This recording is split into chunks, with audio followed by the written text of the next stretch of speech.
Hey guys, I'm here today with a 2002 Chevrolet Blazer 4x4. We're going to be changing the transmission fluid and filter on this truck. So I'm going to tell you a little bit about it.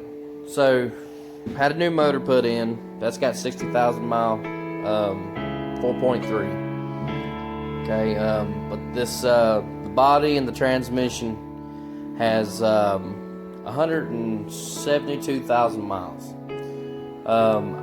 Far as I know, that this is the factory transmission that we're going to be servicing today with the 172. I'm not having any issues whatsoever with the transmission, and but I am going to do something a little different today. I'll show you here in a moment. Let's go ahead and look at our fluid. I went ahead and done a paper towel test while I had the dipstick out. You can see that our fluid's not too bad. Still has a little bit of pink in it, but it does have a little bit of dirt in it too. So, but we're not looking at, you know, black burnt fluid here. So with that being said, let's see what we got going on. Switching up here, we got our transmission filter here. Comes with the gasket.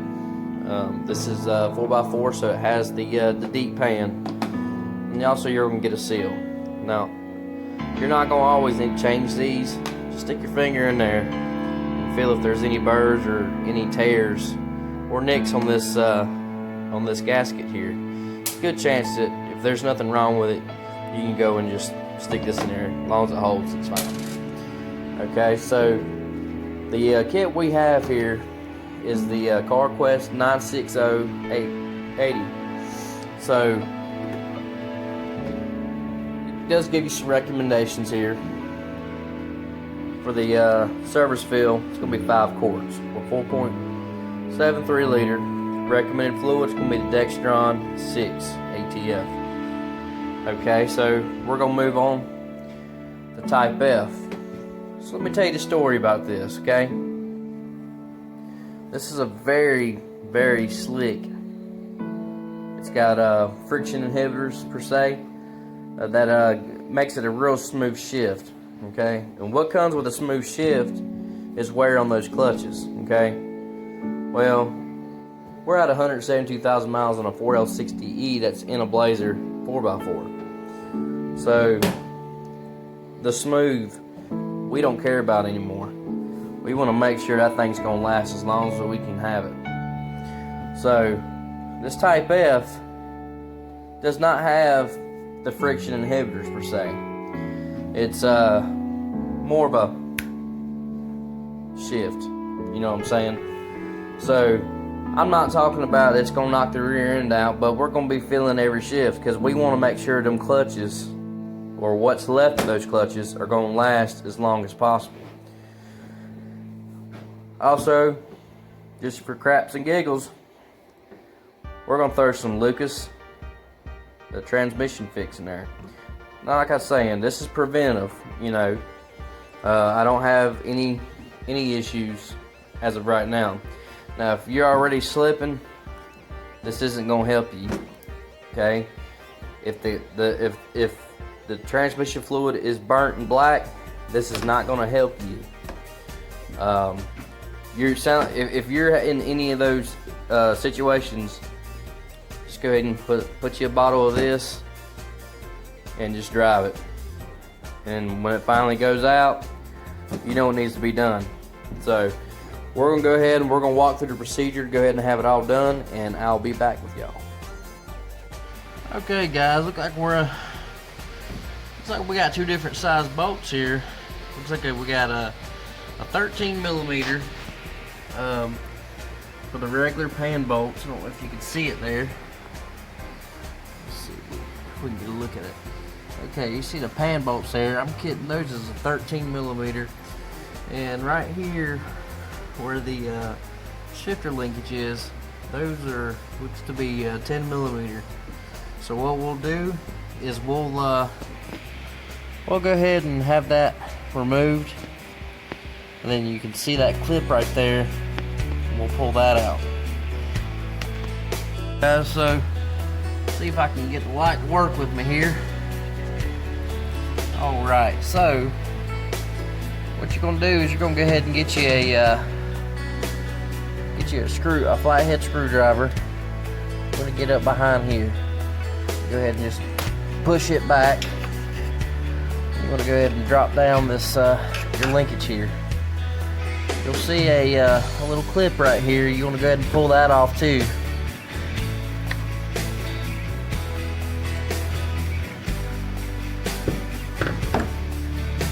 It's a little stubborn. Got me a little pick here. Help pull that down.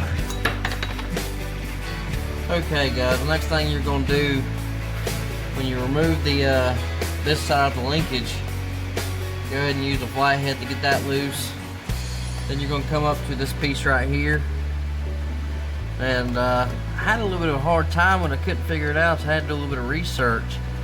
But after you pull the pin out that you saw me do last, you got a little plastic flange here and one on this side. Just get you some channel locks and you'll just grab it like this to pull those clips in.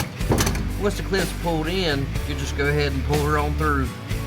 And once you pull it through, then you'll be able to move this out of the way just enough to get under here so you can get to your bolts just under that bracket right there. I'll go ahead and remove these bolts here. These are 10 millimeter underneath this bracket, and then these are 13 millimeter all the way around the pan. I'll go ahead and get this draining out, and I'll chime back in. Alright guys, we have the transmission pan off here. I was gonna look at this with you too. There's the old filter here. Looking a little metallic. So I'm seeing if I can find anything inside of the actual filter.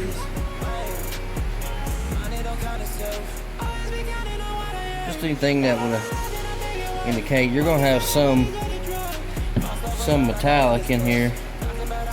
What I'm actually looking for is actual metal shavings, just to see if make sure it ain't nothing coming apart somewhere. Looks like we got some kind of, looks like clutch material there. You're gonna have that, but it doesn't normally come out in chunks, so we're starting to see what high mileage 4L60 is. It doesn't it's not really looking too good right now. We'll post another update once we get to clean out the pan and everything. Alright guys, this is what our pan looks like after it's cleaned up. I didn't find any metal shavings.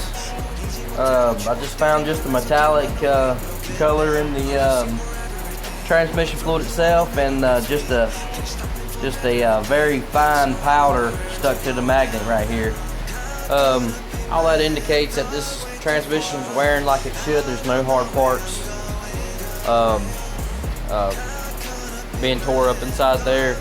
Just looks like normal wear and tear.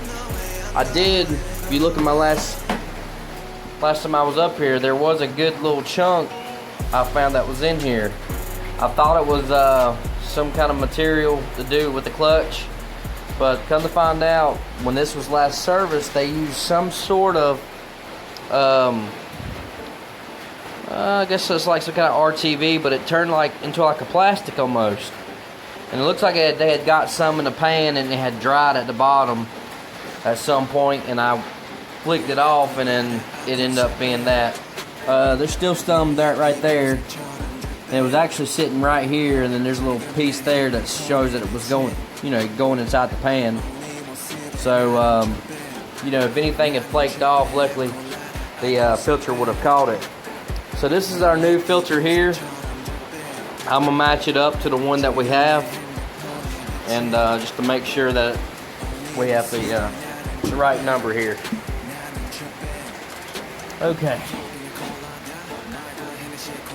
So it looks to me that it's the same type of filter. Let's see here. There's a number code on here somewhere. Looks like it says, like on the number it says PA66 plus GF 33%. Or just, I don't know if that's a number there, but we'll match up and see if this one says anything close to that. Let's see, PA66 GF 33%. Well, looks like we're in business. My biggest thing here was I want to make sure that this is the right length there. And it looks like it is. Alrighty. Looks like it does have some material stuck here on the top. It's kind of heavy.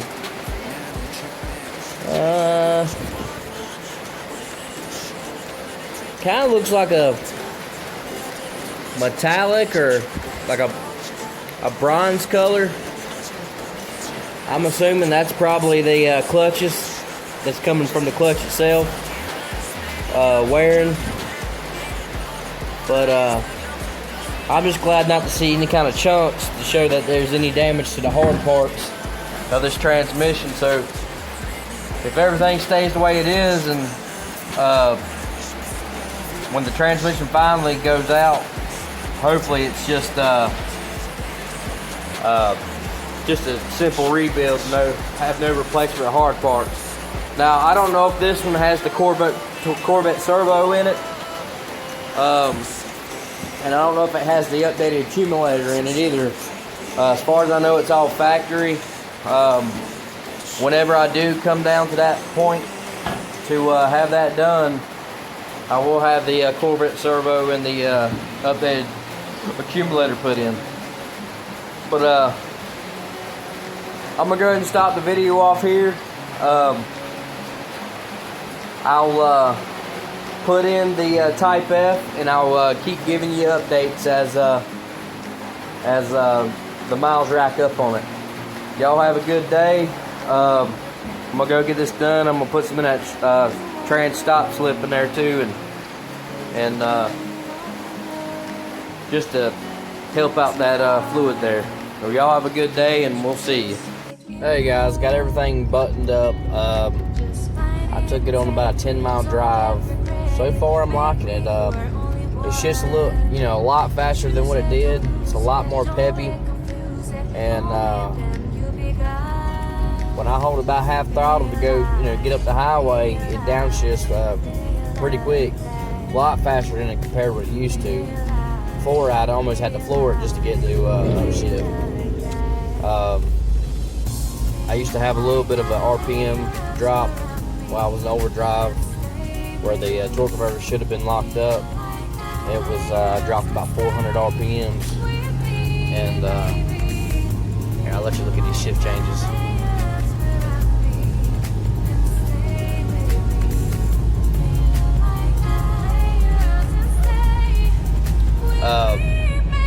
Now it's, I can hold a half throttle and this thing's going up the road, so it's really, I imagine that dirty fluid was really holding it down. It wasn't so bad though, but it did have a lot of contamination in there, by as much of the pulverized metal, the powdered metal that was in it, told me that it hadn't been changed in a long time. I'm gonna hit it. There you go. Pretty quick on the shift. Before, I'd barely hit it, and it wouldn't even do anything. I had to hold almost full throttle to get it downshift. Let's see.